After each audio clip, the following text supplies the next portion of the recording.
Se tem um sistema que representa bem o futebol brasileiro, é o 4-2-2-2. Sistema clássico que ficou menos popular com o passar dos anos e a evolução das demandas modernas do futebol. Quais são suas vantagens e desvantagens? Essa é a pauta do nosso vídeo de hoje. Principalmente nos anos 90, esse sistema foi muito popular entre os times brasileiros. A seleção brasileira de 2006, por exemplo, também aplicou o 4-2-2-2.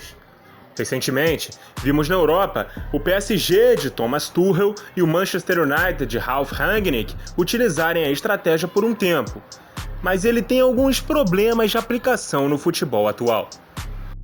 Esse sistema trabalha com 2 volantes, 2 meias ofensivos e 2 atacantes. E o primeiro problema é bem flagrante: a falta de pontas.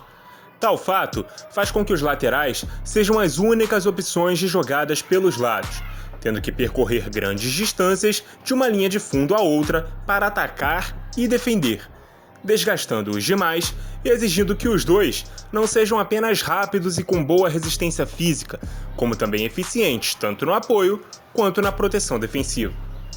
No Brasil, formamos laterais muito melhores atacando do que defendendo, e por isso tínhamos que usar volantes extremamente defensivos, fosse para cobrir os avanços dos laterais ou afundando entre os zagueiros, e o outro na frente, como o vértice mais avançado de um losango defensivo. Mesmo quando eles ajudavam a recompor uma linha de 4 na transição enquanto os laterais não voltam, a frente da zaga ficava exposta, principalmente porque os meias não tinham poder de contenção para dar proteção à defesa. Isso criou a necessidade de os meio-campistas se tornarem mais completos, o que gerou a diminuição da produção de meias que só atacam. E os volantes armadores, assim como os box-to-box, começaram a ser melhor formados no futebol brasileiro, em detrimento também dos cabeças de área que apenas marcavam. Uma forma de tentar conter esse problema é usar o avanço alternado dos laterais. Enquanto um sobe, o outro fica mais fixo, como um terceiro zagueiro, o que também faz com que os volantes construtores sejam necessários. Fazer com que os meias também partissem de um posicionamento mais aberto e transformar o 4-2-2-2 em um 4-4-2 com 2 linhas de 4 foi o jeito. Mas ainda faltava velocidade a esses jogadores nas combinações de jogadas com os laterais. Isso poderia ser compensado com os segundos atacantes, que poderiam encostar do lado da jogada, dando opção de passe em profundidade ou atacar o segundo pau no lado oposto. Geralmente, estes eram os jogadores mais habilidosos e inventivos dos times que jogavam nesse sistema tático. Mas com o tempo, e com o advento do 4-2-3-1, esses jogadores foram se transformando em meias atacantes, e os jogadores que passavam a jogar mais abertos voltaram a ser pontas. Com isso, o 4-2-2-2 passou a não ser mais utilizado com tanta frequência no Brasil. Mas quais eram as vantagens em utilizá-lo quando ele era popular? A primeira delas é usar 2 volantes na frente da zaga, como opções de desafogo na saída de bola. Em tempos de saída de 3, onde o volante único é a única opção de passe em progressão dos zagueiros, os 2 volantes oferecem sempre uma opção a mais, um passe vertical ou um passe em diagonal.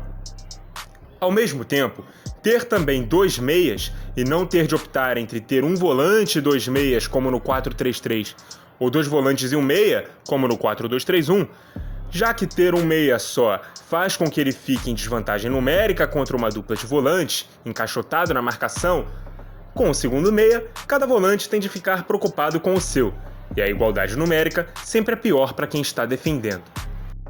Fora ter superioridade numérica contra meio-campos com 3 jogadores, sempre tendo um elemento livre, além de causar indefinição na dupla de volantes em sistemas como o 4-4-2 com 2 linhas de 4.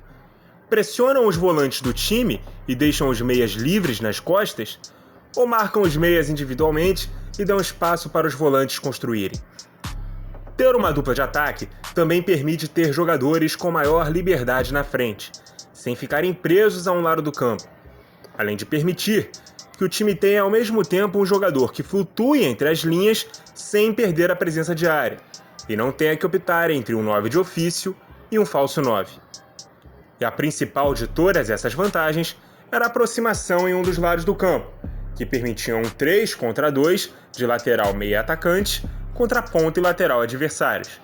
E ainda a presença do volante como terceiro homem por dentro, dando mais segurança à saída de bola.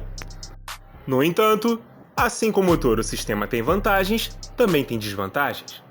O time não consegue pressionar a saída de bola do adversário por um dos lados sem deixar o outro lado descoberto, justamente porque sua marcação é muito afunilada. Quando os laterais do adversário sobem, os meias não têm velocidade nem característica para fazer o acompanhamento defensivo que os pontas tiveram que aprender. Além de seu deslocamento, significar o abandono de algum outro elemento no meio-campo adversário. Com isso, os laterais do próprio time ficam sempre expostos à possibilidade de se verem em situações de 2 contra 1. É isso, galera! Em tempos de um futebol menos compacto e acompanhamentos individuais, sistemas espelhados e etc., o 4-2-2-2 viveu seu período de moda, principalmente no Brasil. Mas quando a era da compactação, marcação por zona e técnicos pensando cada vez mais em levar vantagem sobre o adversário do que meramente espelhá-lo, ele acabou perdendo adeptos. Até podemos ver uma variação ou outra e uma versão ou outra desse sistema tático hoje em dia, com jogadores de características diferentes, mas sua versão clássica dificilmente será vista de novo.